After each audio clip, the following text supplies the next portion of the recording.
मौजूद हैं। आज आपको नई जिम्मेदारी मिली है, बड़ी जिम्मेदारी मिली है। मानव सेवा से बड़ा तो कोई धर्म नहीं माना जाता।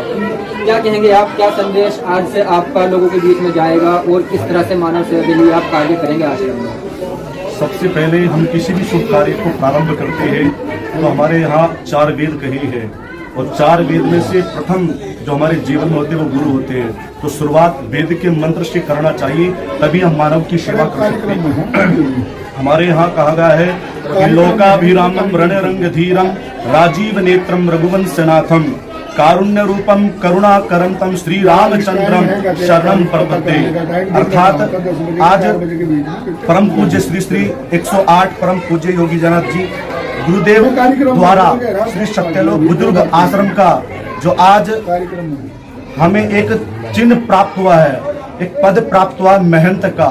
हमारे गुरुदेव ने इतनी बड़ी जिम्मेदारी देने के बाद मानव की सेवा के लिए वो एक पद दिया है और पूरे संत समाज का और भूदेवों का एक दायित्व होता है कि संत सनातन की सेवा करना, मानव की सेवा करना, इस धर्म की सेवा करना। और जो हमारे जीवन का मूल है वह लोक अर्पण की सेवा करना। जब प्राण रहेंगे, जब तक हम मानव की सेवा करते रहेंगे। आध्यात्मिक से धार्मिक शिक्षा से दूर होते जा रहे हैं, इस पे किस तरह से मेहनत करने की आवश्यकता समझते हैं? यहाँ से संस्कार चलते हैं। हमारे यहाँ कहा गया है सत्संग, जब तक आप सत्संग साधु संतों का सत्संग नहीं करोगे तो आप आध्यात्मिक की ओर कभी नहीं जा पाओगे। कहते हैं सत्संग साधु के शरणों में बैठोगे तो सत्संग अर्थात आध्यात्मिक जुड़ पाओगे, और राक्षसों में बैठोगे तो राक्षस जैसी प्रवृत्ति बातें होने लग जाएगी।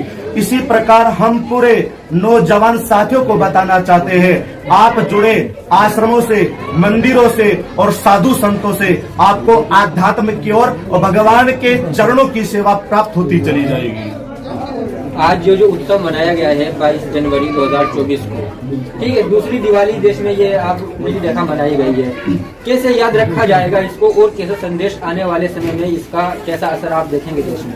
अभी गुरुदेव ने बताया था कि हमारे जीवन में एक अंधकार ऐसा रहता है जो प्रकाश नहीं दे पाता। तो जिस प्रकार से आज भारत नहीं पूरा विश्व भगवान प्रभु श्री राम जी के जो प्राण प्रतिष्ठा ब्राह्मण द्वारा, वैदिक द्वारा जो प्रतिष्ठा उनके गर्भगृह में भी विराजमान हुए हैं, तो इसी प्रकार हम सबको 500 साढ़े 500 वर्ष पुराना जैसे त्रेता युग में और कलयुग में आकर के साक्षात हम सबको एक दर्शन दिए हैं। हम सबको भगवान प्रभु श्री राम से सीखना चाहिए कि ये मर्यादा में होकर के फिर भी पूरे सनातन को सिखाया था। इसलिए हम सबको ऐसे ही दीप उत्सव बनाते रहना चाहिए और अपने जीवन में साधु संतों के चरणों में अर्पण रहना चाहिए। आखिर में बस ये जानना चाहूंगा, आज के इस शुभ अवसर पर आपका अपनी ओर से सभी देशवासियों के लिए क्या संदेश है? हमारी तरफ से तो यही संदेश है कि पूरा विश्व पूरा बड़े ही होल्लास के साथ प्रभु श्री राम का होल्लास के साथ उत्सव बना रहे हैं। तो हमारा तो एक ही संदेश रहेगा कि आप सब सनातन से जुड़े, आध्यात्मिक से जुड़े और संत सनातन की सेवा करते रहे।